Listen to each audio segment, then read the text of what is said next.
on. Okay, we are live, Beena. We are live. We are live. Hello and welcome to Moreness-Culture. Good morning, Syl. Ah, good morning, Beena. Good morning. It's great now. Good. Say hello to the Yes, great good kids. morning, Grain. And good mornings to everyone who is going to join us live and will watch us recorded later. You all are most welcome to join us in this free space, in this Moreness space. We are sharing with you. This is a sharing which is actually truly unconditional sharing. We are sharing because we like to share this thing. We are sharing because we have been practicing applying all these ideas and perspectives, and now we are sharing it with for our own, of course, and benefit and our own. You can say that okay, we enjoy that, so that's why this is the Oh, unconditional yeah. sharing. I think I'm sure pretty much everyone is aware of the idea of unconditional love, which is very difficult to understand and actually very difficult to Yeah, comprehend that okay it's a how good it is chapter in the possible. Ask Ella book about that. Yes, but at least about this unconditional sharing, I can say it is almost unconditional. The only thing which requires in this sharing that you just have to be there. That's it. We don't have Oh, any other agenda other than that, because otherwise you will not be at the receiving end, or like okay, you will not be sharing, you will not be 50% of it. So that's why it is this is the only thing. Yes, again, as we always say, unconditional is a very tricky term to use, because oh, when people say, oh, I unconditionally love you, which is not the case in actuality. Okay, yeah. my experience could be totally wrong, my understanding could be totally wrong. I'm open for updating, no problem. But if you ever find it that okay, this is what unconditional love actually is, because we to understand what unconditional love is, we need to understand what love is. Mostly we get this idea that romance is love. No, Oh, actually, no, it's a different thing. yeah. uh, uh, Romance is part of love and love is part of romance, yes, but not entirely, not completely. So this is not a precise way to actually understand and assume about love. For me, again, love, like happiness, is something when you do things for your very selfish reasons, that I like to do. I like this thing, I like this person, and I want to do these things for them. This is the love. And then you do things which are not needed. We go beyond the needs and wants, and just do things for pure joy, for the sake of pure joy.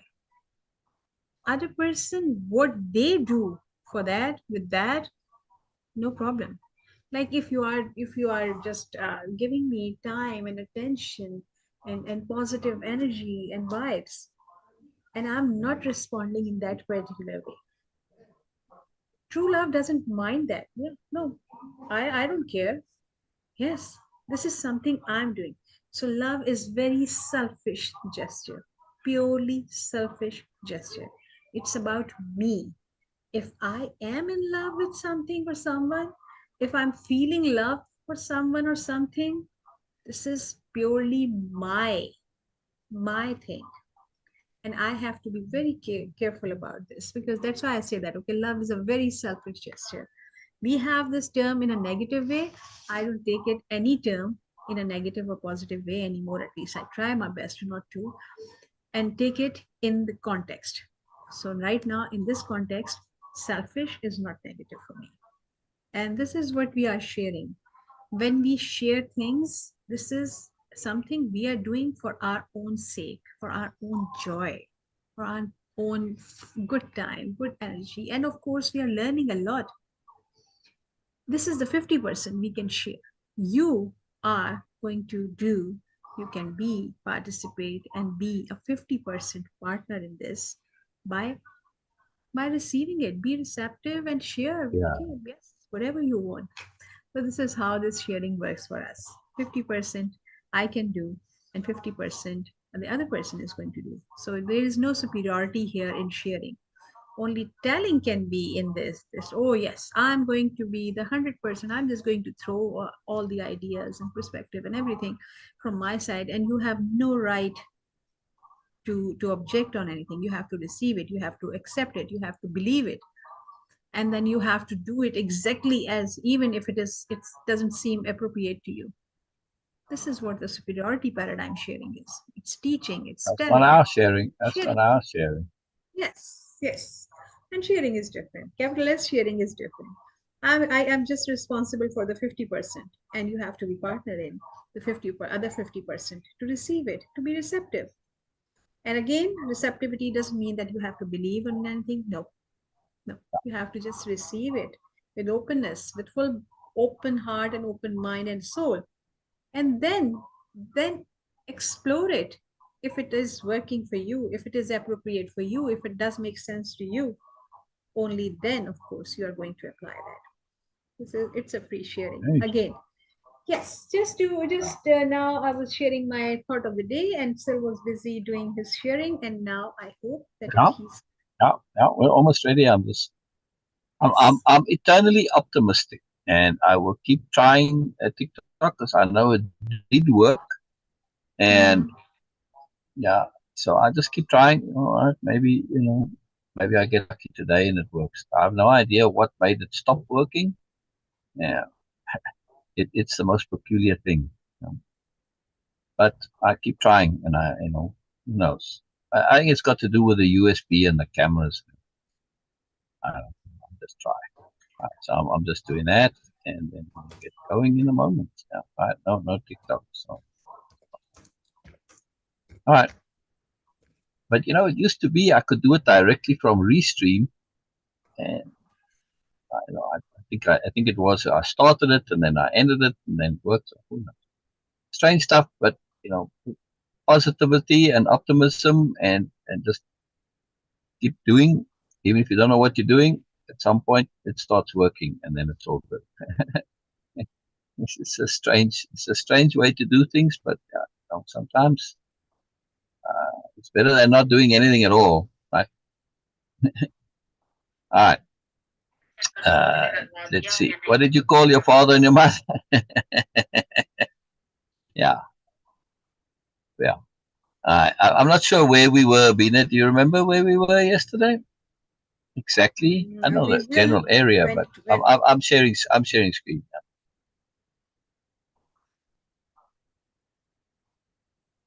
Yeah. All right. We got to the end of it. We got to the end of it, right? So I was keen yes. to finish. Remember? Come back, he said as he stepped out of the car. Sure to come back. All right. Beena, I'll be back in a Yes. second. Do me a favor. Will you do a recap of erasing personal history? Just what it means to you, what you got out of it, what your thoughts are on it, please. I'll be back in a second. Okay. In a most simplest way, I can say erasing your personal history is not feeling associated, connected to that your older self, like older self or old self. Okay, I don't know how to say that because it might sound a bit different. But anyway, to your previous self, where you were, your being, where you were before, yourself, where your awareness was not as much as you are today. For me, personal erasing personal history is sometimes you have to disconnect yourself from people who trying to keep you in that same bubble, in that same persona, in that same ideal they have, the perspective they have, the perception they have of you. So you have to disconnect yourself, not in a negative way, but just to keep maintain that distance so that they will not pull you back, try to pull you back, because there is no, actually no, in reality there is no way back, but you are going to feel bothered and of course stress about these things. So you have to do that. Erasing personal history, of course, requires that some disconnection, that those things, and also about your own thing. the activities you were involved with, the ideas you were feeling connected and you were really believing in that. Yes. And you were like really applying all those things in your life. You have to get rid of that. You have to disconnect yourself from your beliefs, your ideas and perspectives, which are not relevant and pertinent anymore. So for me, it is also that, okay, yes, I have no baggage. And also, the most important thing to erase your personal history is to have no ego nonsense. That, oh, I have this much of life experience and this blah, blah, blah, blah understanding, and I'm going to keep it. If it is not working, if you have found the update, let it go. This is what erasing personal history to me, that you have to let it go, no matter how profound you were, no matter how much people were praising you and admiring you and looking up to you for advice and all these things. You have to get rid of this.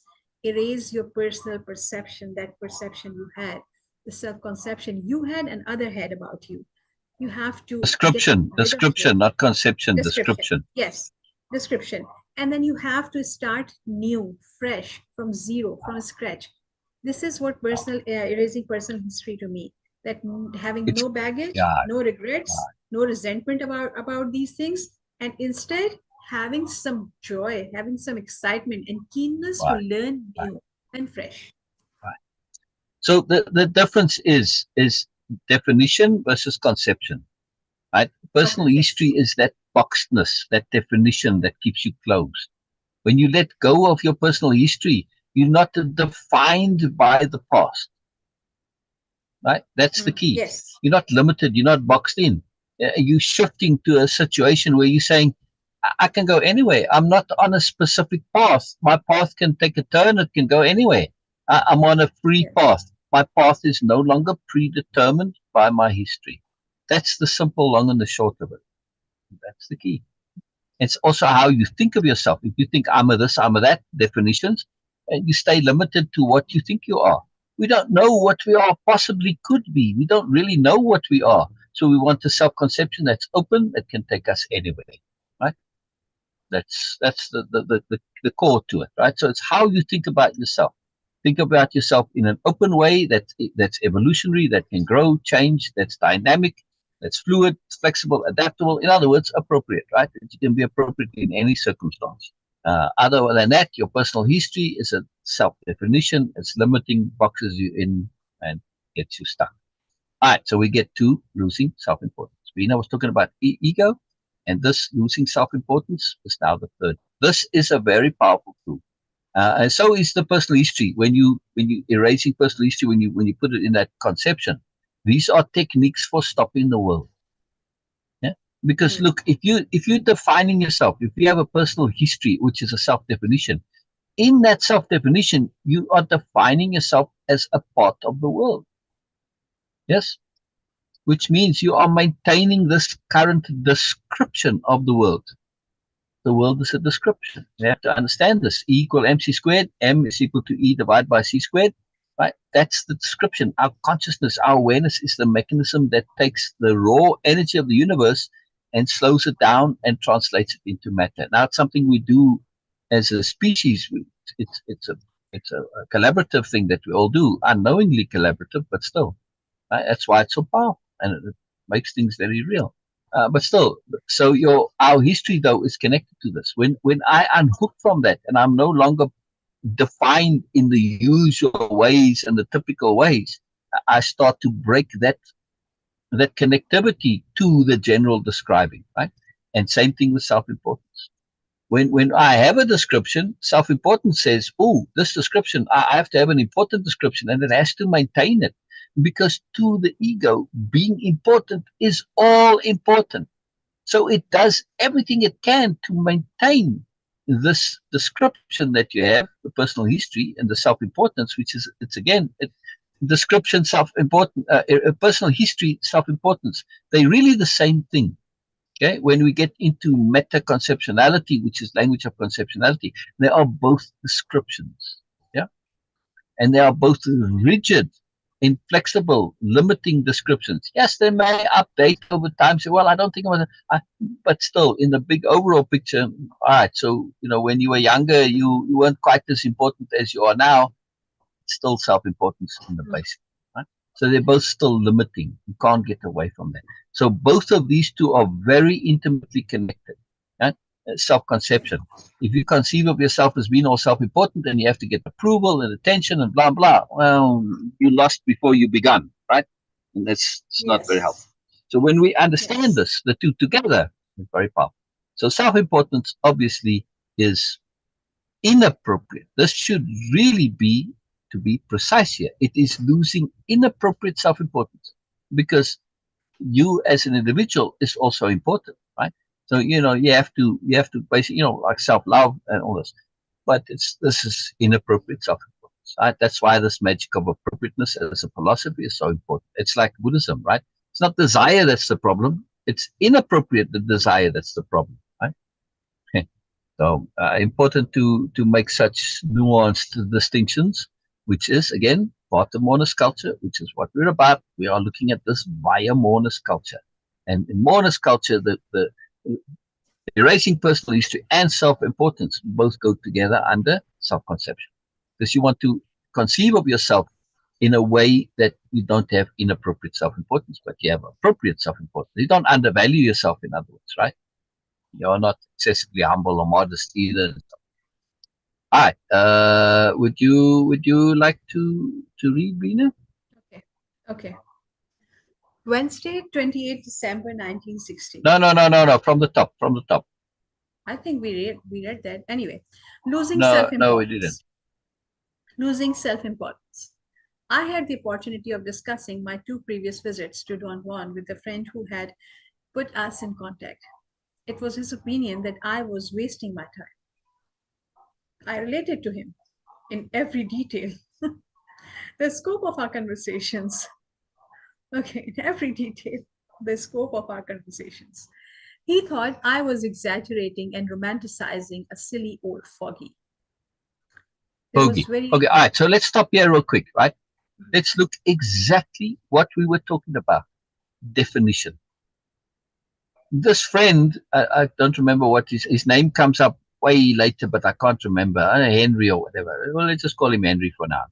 So Mhm. this guy, Henry, right? He has this idea, this definition of Don Juan, and it's locked in a box. Right? And to him, Don Juan, he's absolutely convinced Don Juan is just a silly old fogey. That's it. End of story. It doesn't matter what Carlos says. That completely shatters this, I lost your because sound. oh oh oh Is it me? I don't know. It may be me. Let me see. Let me see. Hold on. Hello. I'm Okay, here. yes, now. It's just soft. Hold on. Let me turn it up. I think No, it's no, soft. no, now it's good. Uh, yeah. No, it's maximum. Okay. Anyway, so look at this. Look at how the description that this guy has, the friend Henry, right? I'm just calling him Henry. I don't remember what his name is, but so Henry has this definition of Carlos, and that's the key, the definition. And because it's rigid, and because it's connected to Henry's self-importance, doesn't matter that Don Carlos is sharing things about Don Juan that completely blow out of the water this idea of the silly old fogey. Henry refuses to change. Why? Because if he changes, his self-importance is affected. He's going to be wrong. Oh, heaven forbid you're wrong. Self-importance says you cannot ever be wrong. So therefore, he has to cling to his definition. Yes. And because it is Mm. a definition and it's so rigid, it's very easy for it to be wrong. Right? He doesn't really know Don Juan. So, yeah, this idea, it's just convenient, but it's again based on very little information. So the likelihood of you being wrong is very high.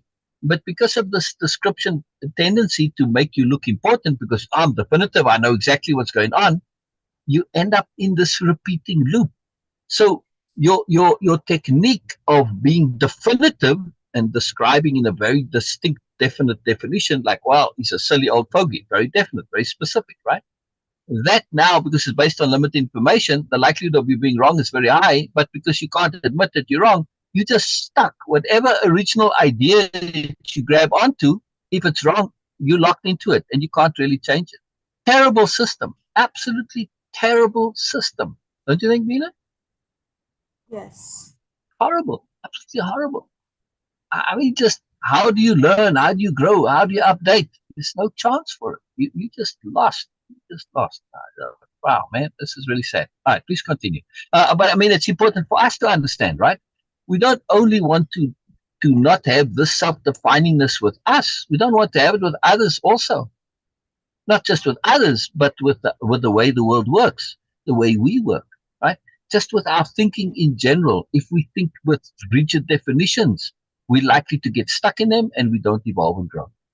Look at science, the thing that is the least opinionated of everything, and look how that changes.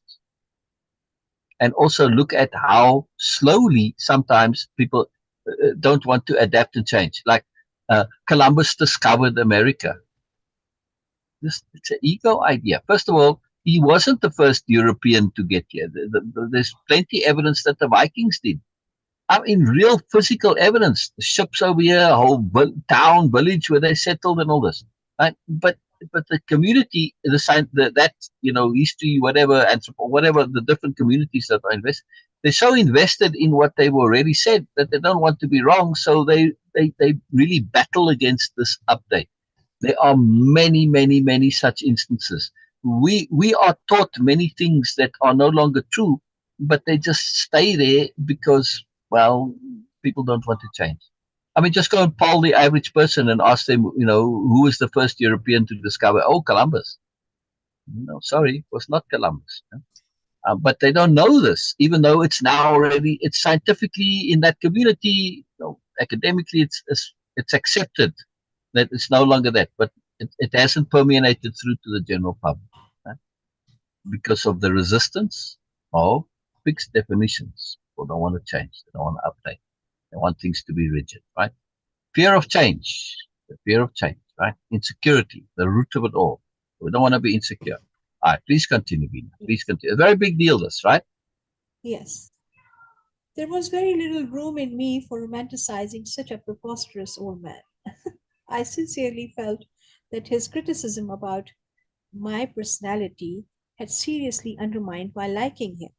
Yet I had to admit that they had always been apropos, sharply delineated, and true to the letter. The crux of my dilemma at that point was my unwillingness to accept that Don Juan was very capable of disrupting all my preconceptions about the world, and my unwillingness to agree with my friend who believed that the old Indian was just nuts. I felt compelled to pay him another visit before I made up my mind. What's fascinating is how much credibility he gives to his friend. Based on Yes. what? Your friend doesn't Based really on know Don Juan. experience. Based on experience, sir. We What don't experience? What the experience? The friend experience. doesn't know Don Yes, Juan. no, but the experience with his friend. So your friends, which are like okay, really good friends. Okay, we don't take their things in context. We just apply it in general.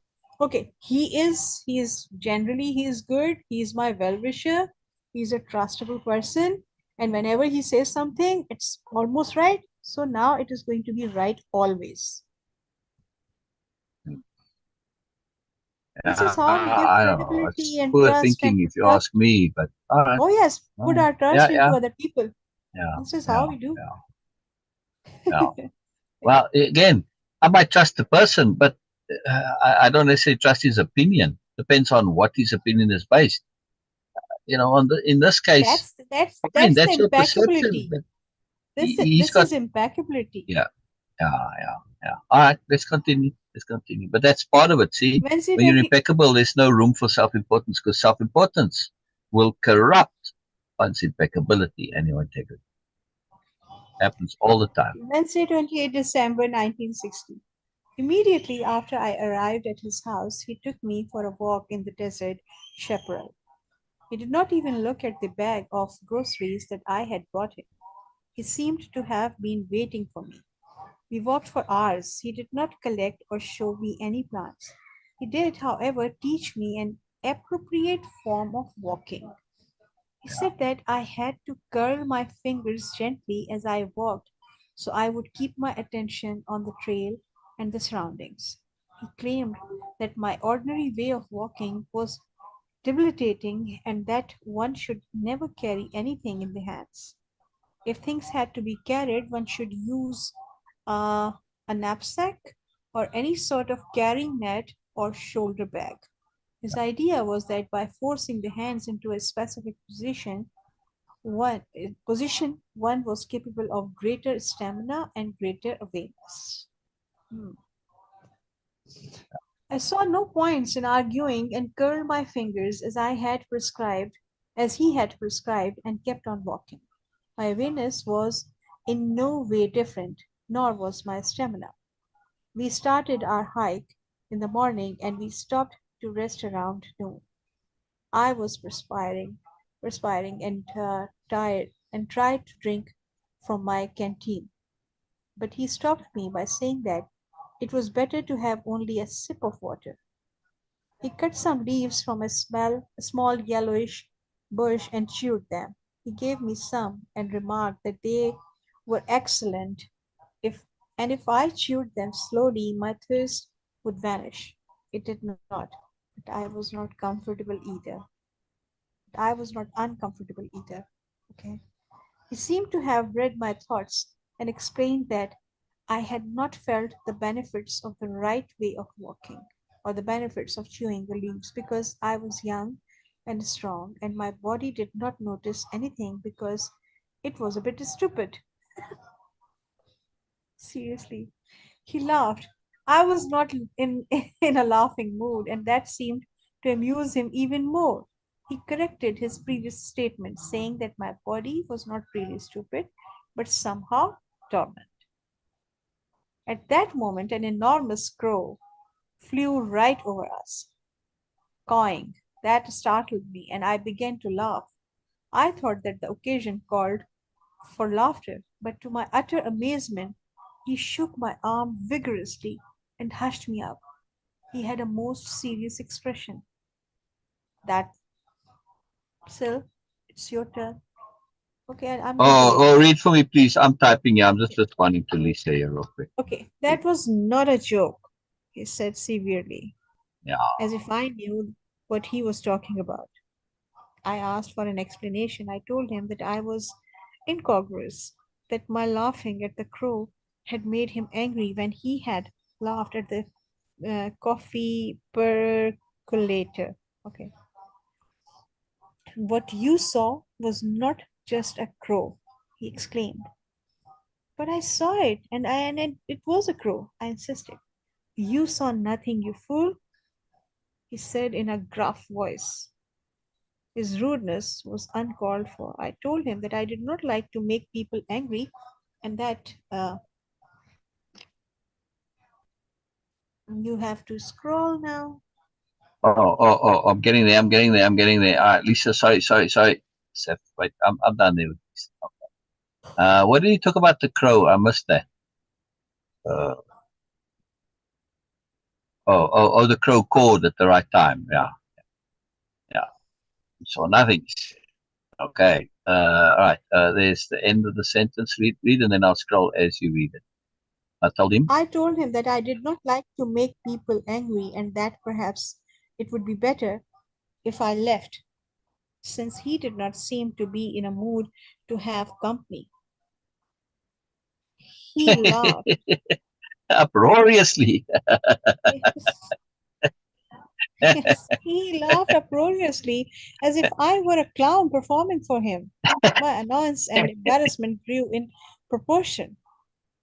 You're very violent, he commented casually. You are taking yourself too seriously. Yeah. But weren't you doing the same? I interjected. Taking yourself seriously when you get angry at me. He said that to get angry at me was the farthest thing from his mind. He looked at me piercingly. What you saw was not an agreement from the world, he said. Crows flying or cawing are never an agreement. That was an omen. An omen of what? A very important indication about you, he replied cryptically. At that very instant, the wind blew the dry branch of a bush right in our feet. At that very okay, that was an agreement, he exclaimed and looked at me with shiny eyes and broke into a belly laugh. I had the feeling that he was teasing me by making up the rules of his strange game as we went Yeah. along. Thus, it was all right for him to laugh, but not for me. My annoyance mushroomed again, and I told him what I thought of him. He was not cross or offended at all. He laughed, and his laughter caused me even more anguish and frustration. Self-importance can't handle pure laughter. Yeah. I thought that he was deliberately humiliating me. I See, decided right the then, superiority paradigm logic, right? Yeah. I decided right then that I had had my fill of field work. I stood up and said that I wanted to start walking back to his house because I had to leave for Los Angeles. Sit down, he said imperatively. You get peeved like an old lady. You cannot leave now because we are not through yet. I Yeah. hated him. I thought he was a contemptuous man. He began to sing an idiotic Mexican folk song. He was obviously imitating some popular singer. He elongated certain syllables and contracted others and made the song into a most farcical, sorry, I don't know the pronunciation, farcical, okay, affair.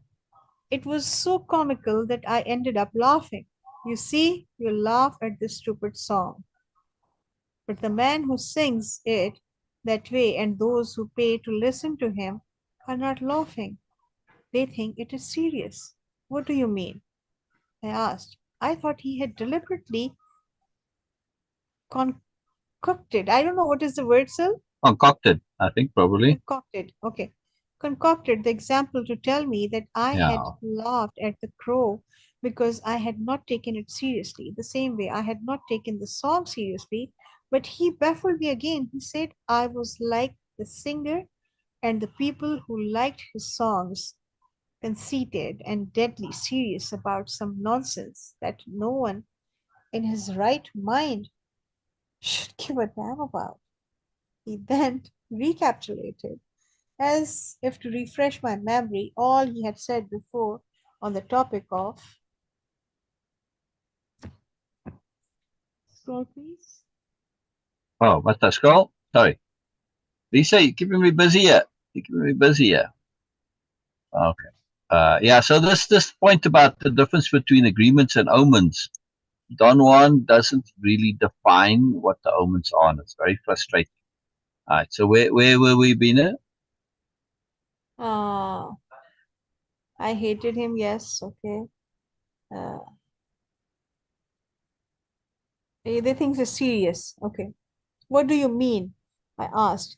I thought he had deliberately concocted the Yeah, example yeah.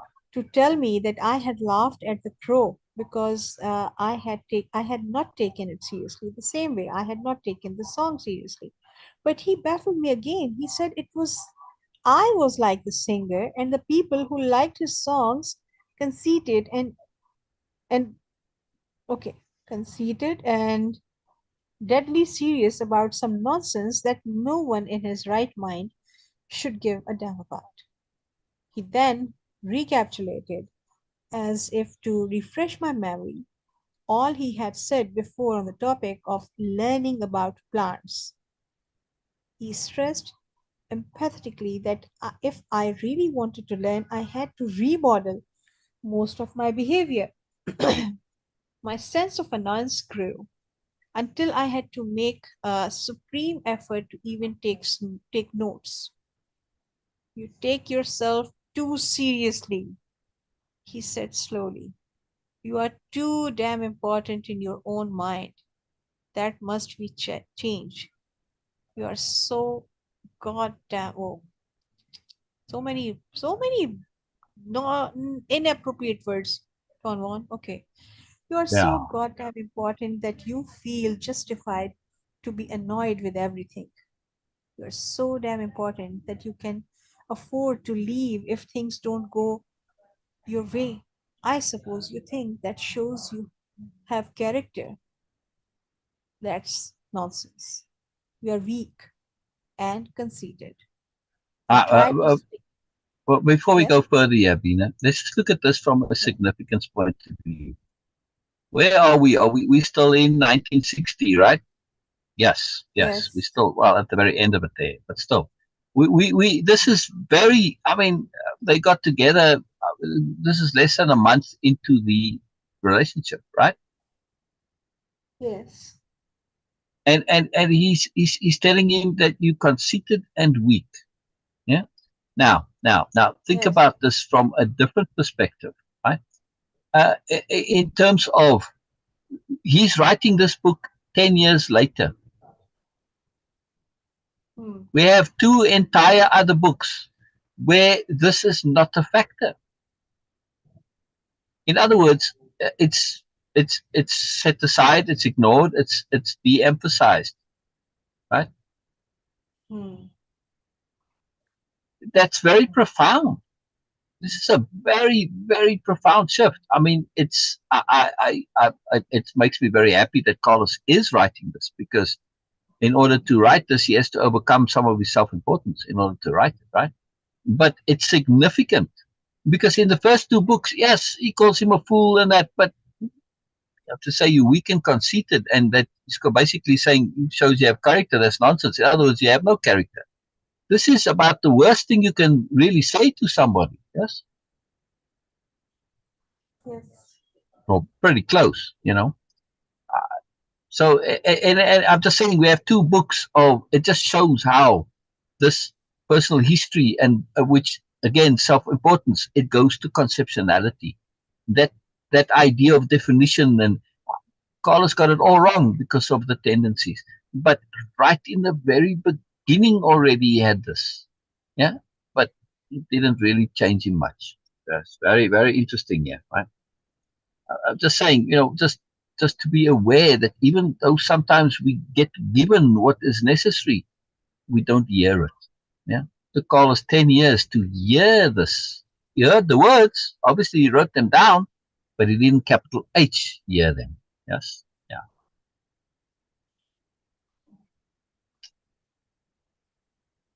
Isn't that incredible, Beena? Yes. It's just absolutely Yes. incredible. Yeah. It You know, is. and I see this It so is. often where people hear things about themselves, but they don't want to essentially face and deal with the awful truth. That's why this is such a powerful conceptuality in Way-Of-Impeccability and in Moreness-Culture. No, but Facing and because dealing they with the awful first they truth. Huge. but first they have to acknowledge that and understand that Well, this is that way. that's the facing and dealing. That's what it means. To face it is Yeah, to acknowledge it. because if Right, someone is exactly. saying something like, okay, Right. this could be their perception. Okay, why I have to bother with that? So okay, whatever you think about me.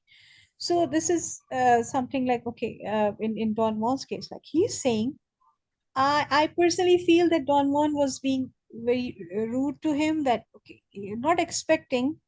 How can you expect all the good things and gestures from a new, like, okay, a new person is coming? No, don't expect that. They are going to be different. But also, Carlos, when you know that things are different, be patient. Just keep your tongue a bit rested. Don't get bothered easily. Anyway, okay.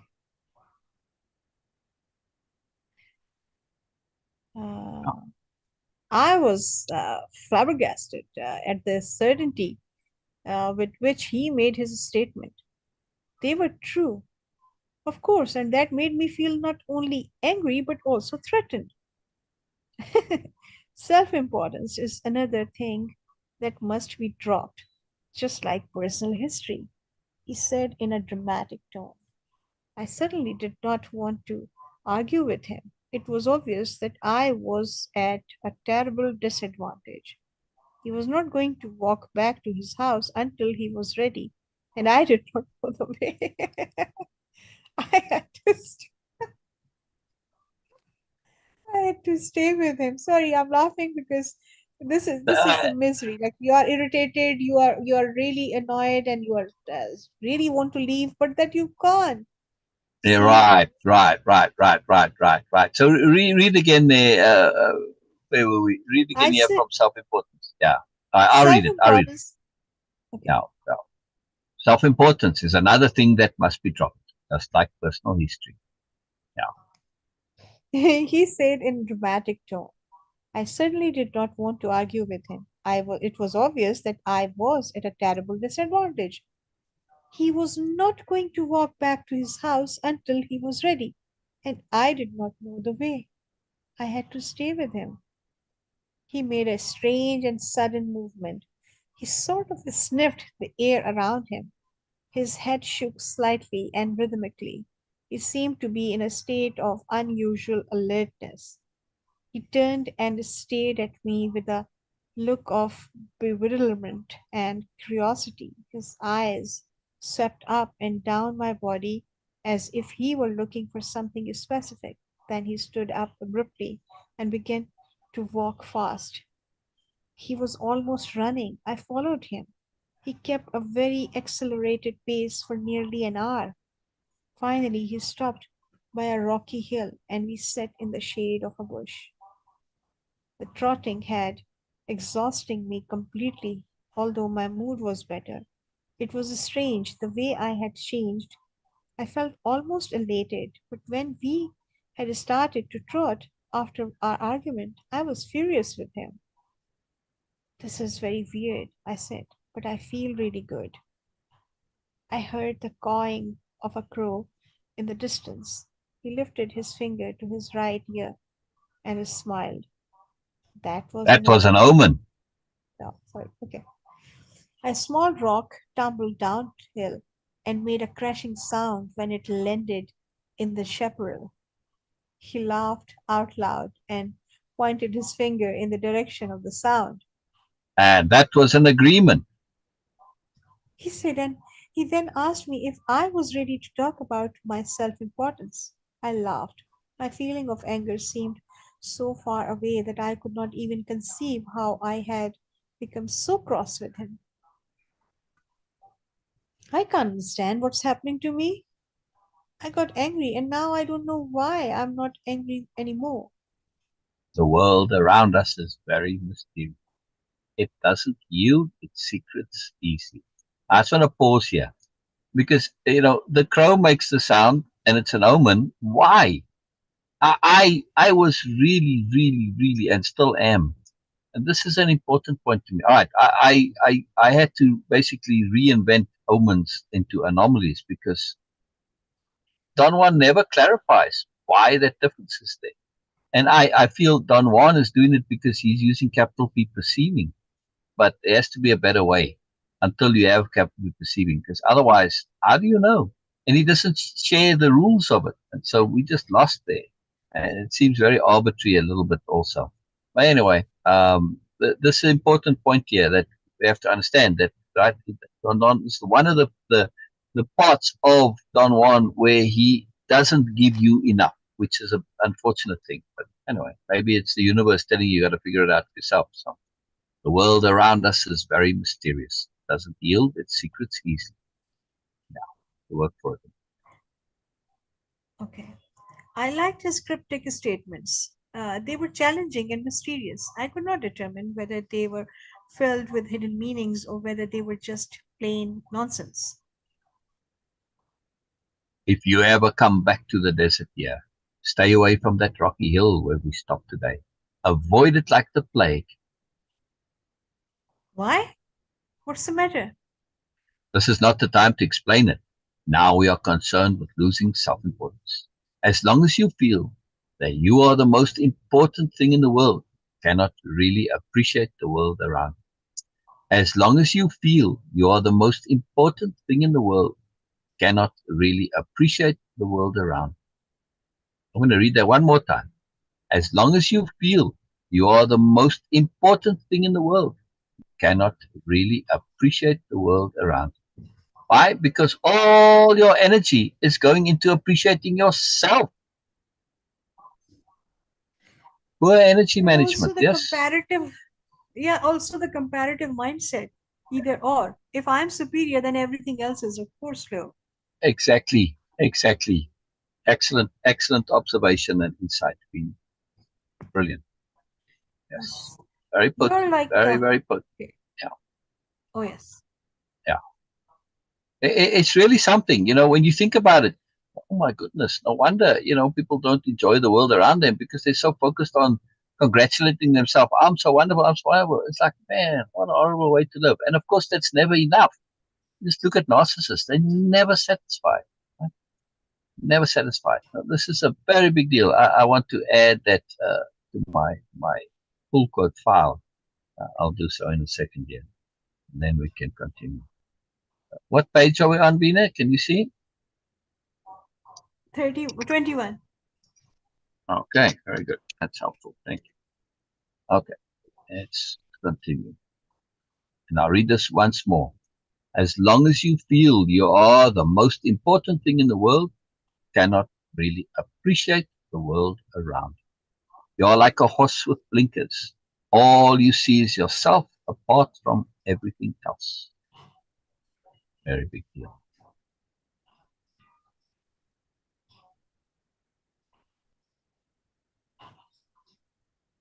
Keep going, Beena. No, you have to read. He examined me for a moment. No, Oh, you are like, okay. Oh, sorry, you read that. Sorry, yeah. sorry. He examined me for a moment. I'm going to talk to my little friend here.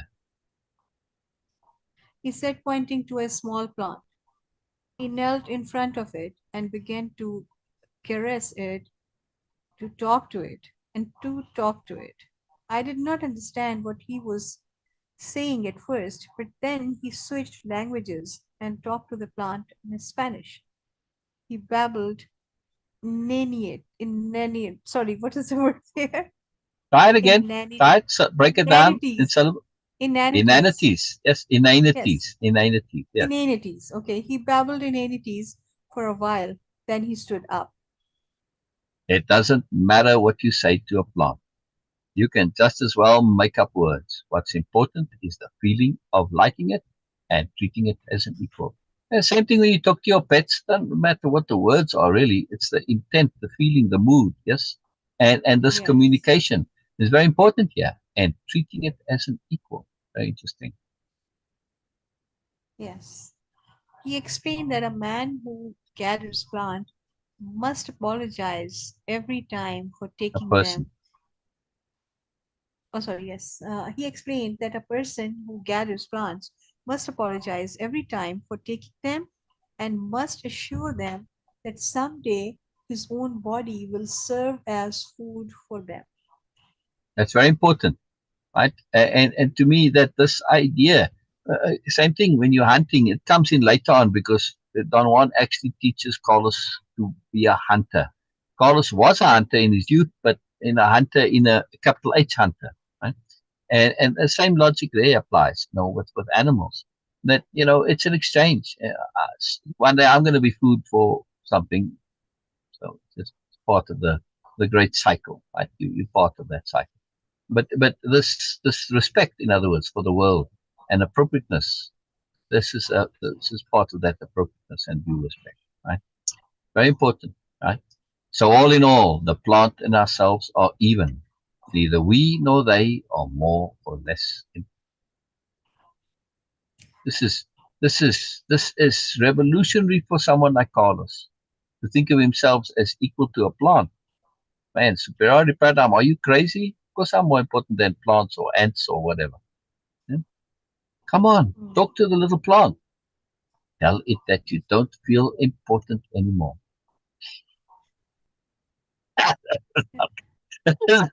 Not going to happen for Carlos. Keep reading, Beena. Yes.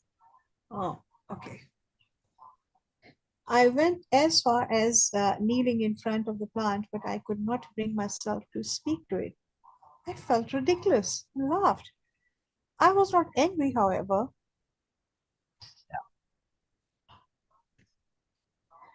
Don Juan patted me on the back and said that it was all right, that at least I had contained my temper. From now on, talk to the little plant. Talk until you lose all sense of importance. Talk to them until you can do it in front of others. Go to those hills over there and practice by yourself. I Yeah, asked, Carlos, really. I was reading the next line. Read me that. I asked if it was all right to talk to the plants silently in my mind. He laughed and tapped my head. No, you must talk to them in a loud and clear voice if they want them to answer you. I mean, come on, Carlos, you're just doing this because you know you're squirming. Your self-importance is saying this. You know the answer. You know, if it had been me there, I would have said to Carlos, "Come on, seriously, you answer your own question. Do you think that matters? That's okay. You know it's a jippo. You know it's a squirm. Yeah, no good at all. All right, so let's see what Carlos does. I walked to the area in question, laughing to myself about his eccentricities. Eccentricities. Let's look at this word real quickly. Eccentricities. This is a boxing term, Okay. eccentricities. It allows Okay. Carlos to maintain his superiority. Oh, Don Juan is eccentric. Eccentric is another way for saying you're acceptably, socially acceptably stupid, crazy, idiotic, but in a Oh, socially wow. acceptable way. That's eccentricities. But it's really basically putting Don Juan down there, right? And also it's a way of avoiding the awful truth. There's nothing eccentric about Don Juan. He's deadly serious about this thing with talking to the plants. Yes? So Don Hmm. Juan, in some cases, this is actually a life or death issue. Yeah? He's not being Yes. eccentric. He's being very real. Furthermore, he is giving you a life-changing opportunity. Take him seriously and your whole life will change, right? But Carlos, he boxes it and he basically demeans it and diminishes the importance by this one term, eccentricities. Again, look at it in the context of the two chapters, losing self-importance and erasing personal history. It's all about these definitions, these titles, these labels, right? The boxing, in other words. What is he doing? Eccentricities, boxing Don Juan. Yeah, that's Yeah. boxing. Put him in a box. Yeah? But it's a box that maintains his self-importance. Yeah? All part of the Yeah. same thing. Anyway, Yes. I even tried to talk to the plants, but my feeling of being ludicrous was overpowering. After what I thought was an appropriate wait, I went back to where Don Juan was. I had the certainty that he knew I had not talked to the plants. He did not look at me. He signaled me to sit down by him. watch me carefully. I'm going to have a talk with my little friend. He knelt down in front of a small plant, and for a few minutes he moved and uh, contorted his body, talking and laughing. I thought he was out of his mind. The little plant told me to tell you that she is good to eat. He said as he got up from his kneeling position. She said that a handful of them will keep a person healthy. She also said that there is a batch of them growing over there. Don Juan pointed to an area on a hillside, perhaps 200 yards away. Let's go and find out. I laughed at his histrionics. I was Histrionics. sure Same thing again, right? histrionics. Yes, Eccentricities, histrionics. Same point yes, again. It's diminishing and demeaning what Don Juan is saying in order for Carlos to regain his comfort. You see how debilitating his self-importance is here. I'm making an obvious point. Yes, obviously you see it, Beena, but just in general, right? Because yes, anybody watching this, right, sharing from a Moreness-Culture point of view, when we understand this, we understand the mechanism. Carlos is so limited and he doesn't see how unfree he is, right? It's completely limited Mm. and boxed by what? Absolute nonsense. The idea, an idea of self-importance, a belief. This is the superiority paradigm, right? Now, Don Juan understands self-importance, but he never talks about it as a paradigm. Why is it important to understand it as a paradigm? Because go look up what paradigm means. Paradigm is all pervasive in everything. It's there. It's like the air we breathe. We live in an air breathing paradigm. We live in a gravity paradigm, right? It's always affecting us. Okay, you go up out in space, you don't have the gravity anymore. That's why things are very different over there, right? You have to adapt and adjust. Or when you go underwater, it's different. So paradigms make a big difference, but they're always affecting you. And this idea of self-importance, it affects every single thing Carlos does. And it limits him. It limits him, limits him, limits him. And it's really, really terrible. And what do you get out of it? What are the rewards for all of this effort? Not really any, right? Yeah. Yes. All right, please continue, Bean. Please continue. Okay. I laughed at his histrionics. I was sure he would find the plants because he was an expert in the terrain and knew where the edible and medicinal plants were. As we walked toward the area in question, he told me casually that I should take notice of the plant because it was both a food and a medicine. I asked him, half in jest, if the plant had just told him that. He stopped walking and examined me with an air of disbelief. He shook his hand from side to side. Getting there. He shook his head from side to side. I lost the place a little. Uh, sorry. Ah, your cleverness makes you more silly than I thought. How can a little plant tell me now what I have known all my life? He proceeded then to explain that he knew all along the different properties of that specific plant, and that the plant had just told him that there was a batch of them growing in the area he had pointed to, and that she did not mind if he told me that. Oh, that she did not mind if he told me that. What it means, sir? So I'm not getting. the plant told Don Juan that the plant won't mind if Don Juan tells Carlos. Okay. Upon arriving at the hillside, I found a whole cluster of the same Okay. plants. Before I we read wanted, further, Bina, before you read further, what do you think is going yes. to happen in Carlos's mind uh, in terms of I don't suspect rationalization and justification? he already knew that. Okay, it is going to be. Exactly. Exactly. He's going to say, oh, Don Juan probably knows these hills like the back of his hand, and therefore he knew it was there. In other words, he's basically going to accuse Don Juan of lying to him. Yes. All right. No, Let's not see. lying, but Well, if he's yes, saying it that is the hard to plant say. told him, and he's making out like he knows it because of the plant and not because he knew it before, that would be lying. Yeah. Hmm, See. Yeah. okay. He proceeded. Uh, Upon he arriving at the proceeded hillside. then. Sorry. Okay. Upon arriving the hillside, I found a whole cluster of the same plants. I wanted to laugh, but he did not give me time. He wanted me to thank the batch of plants. I felt excruciatingly self-conscious and could not bring myself to do it. He smiled uh, benevolently and asked, Benevolently. and sorry, say it again. Benevolently. Second syllable. Benevolently. Benevolently, and made another of his cryptic statements. He repeated it 3 or 4 times as if to give me time to figure out its meaning. The world around us is a mystery, and people are no better than anything else. If a little plant is generous with us, we must thank her, or perhaps she will not let us go. The way he looked at me when he said that gave me a chill. I hurriedly leaned over the plants and said, "Thank you," in a low tone. It's like, Carlos is such a child sometimes. As soon as he's threatened, then suddenly it's like, ooh, man, come on, you're so not in control.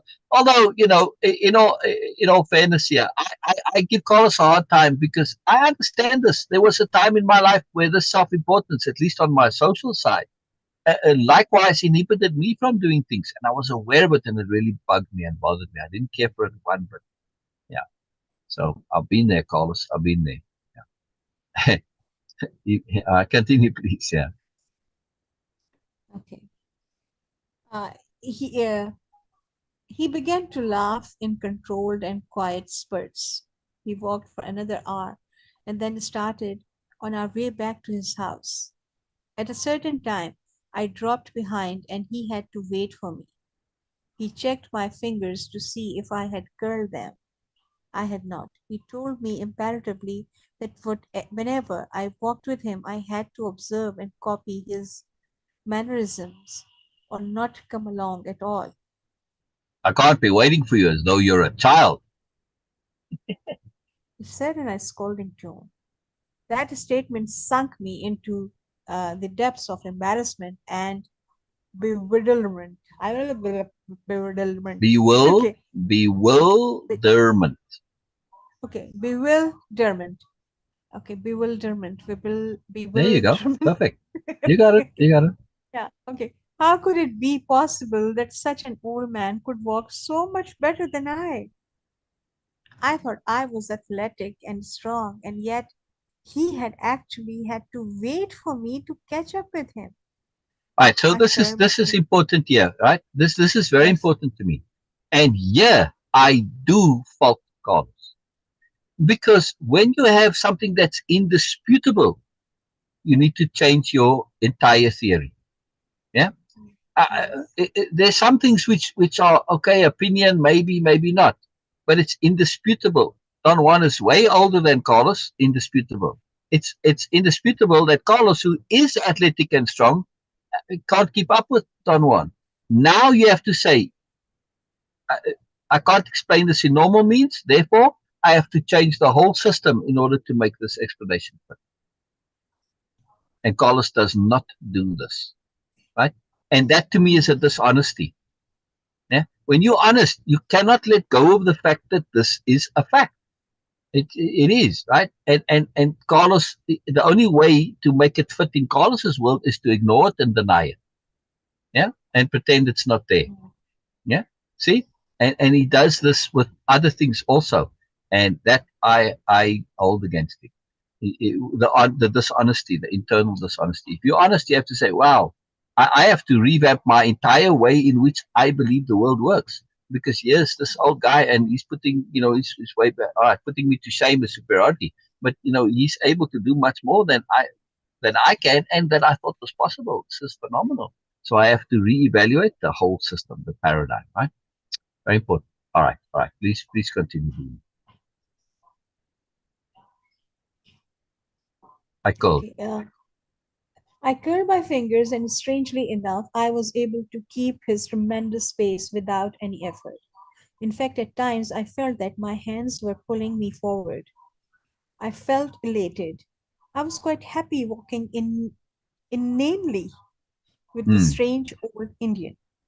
It's still a I strange began, old Indian. See, it's yes, still that boxing, that putting down the superiority paradigm, still there, not updated, and I began, not this marvelous old Indian, not this potent old Indian, but strange old Indian, an old Indian, not this potent person. Yeah, sorry. I began to talk and asked repeatedly if he would show me some peyote plants. He looked at me but did not say a word. All right, brilliant. Wow. We're doing basically a chapter, a session here now. That's very cool. Oh, that's All right, wonderful. so That's wonderful. yeah, this is very potent. And I like this next one. This is one that I use a lot, and it's very powerful. Well, of course, losing self-importance too. It's very key. It's very key to way-of-impeccability, very key to Moreness-Culture.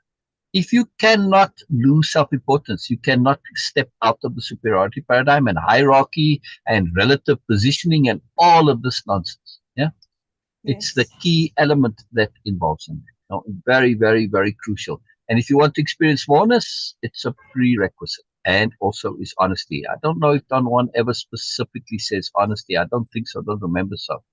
But self-honesty and honesty absolutely crucial. Otherwise, you also waste time.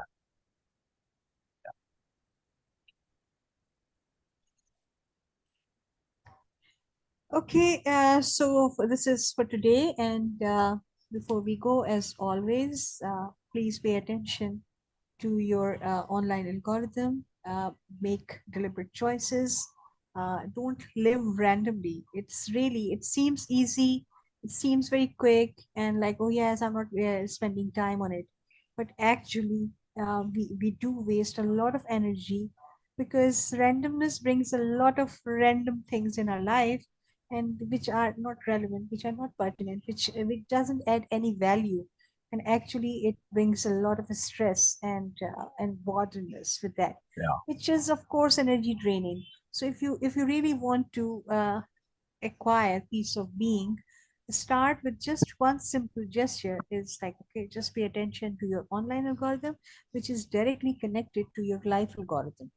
And yeah, by doing so, this is the first step, and of course it is going to spread. Once you started this, be very deliberate what you want to see, what you want to read, what you want to connect with online, and then it will bring, of course it will come to your life algorithm also, and then you will be able to make appropriate decisions and bring yeah, deliberateness into your life.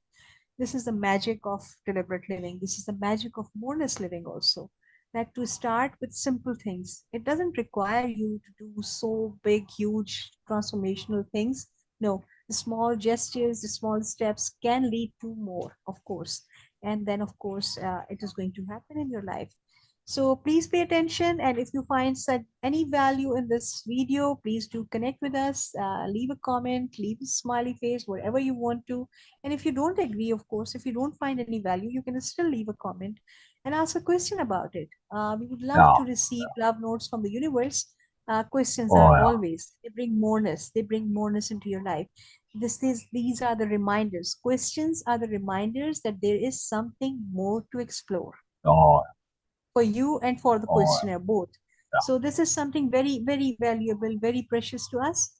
Please, if you have any question, please leave that, and also click like and subscribe to our channel. This is what we are doing. Thank you so much for joining us. We will see you guys tomorrow, same time, same place. Brilliant, Bye for brilliant, now. brilliant. Let me just check quickly on IG. I don't mean to ignore IG people there, but uh, Cookie Buddha. I think Cookie Buddha has joined us before. Hello to see you again, if you have. Yeah, Cookie Buddha. Cookie Buddha. All right, anyway, all right. See you guys tomorrow.